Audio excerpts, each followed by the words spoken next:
Handang gampanan ni Senator Francis Cheese Escudero ang kanyang trabaho bilang presiding officer ng Senate Impeachment Court. Isa ito sa mga bagay na kanyang binigyang linaw sa inilabas nitong podcast kahapon.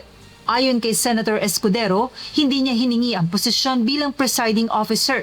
Gayunman, handa siyang harapin ang kanyang responsibilidad. Hindi ko ginusto to, hindi ko hiningi ito, hindi ko hinanap ito, pero hindi ko rin tatalikuran ang inaatas na responsibilidad sa akin na tulungan ang Senado at Impeachment Court na malampasan itong bahaging ito ng kasaysayan ng Senado at Impeachment Court kaugnay sa impeachment complaint laban sa ating ikalawang Pangulo.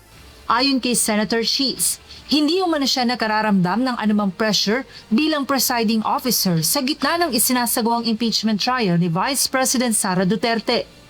Binigyang diin ito na ginagawa lamang niya ang kanyang responsibilidad na tulungan ang Senado at ang impeachment court.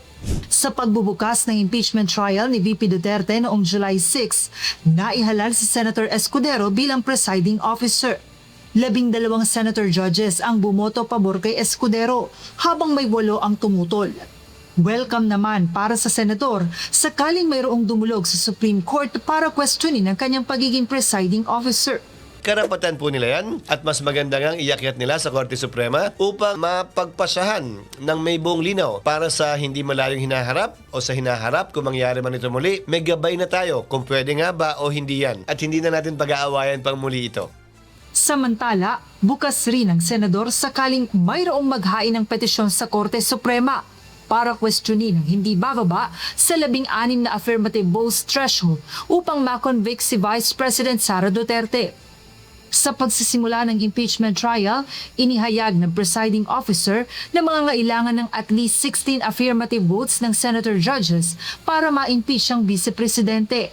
Hindi ko ito posisyon. Ito ang umiiral na batas sa ngayon. Base sa probisyon ng konstitusyon, base sa desisyon ng Korte Suprema sa Bayan versus Zamora, maliwanag yung paliwanag ng Korte Suprema doon. Kaya nga sinabi ko, kung sino man ang hindi sangayon sa posisyong ito, hindi lamang ng presiding officer, pati na rin ng impeachment court. Dahil wala namang umapila o naghahanap ng rekonsiderasyon sa aking pasya at sinabi, may pagkakataon silang iakyat ito sa Korte Suprema dahil justiciable controversy na ito. Bagaman hindi anya lahat ng senator judges ay sumasang-ayon sa 16-vote threshold. Ayon kay Senator Escudero, ilan sa kanyang mga kasama ang mayroong kaparehong interpretasyon. Joanna Nano, humahataw sa balita ngayon.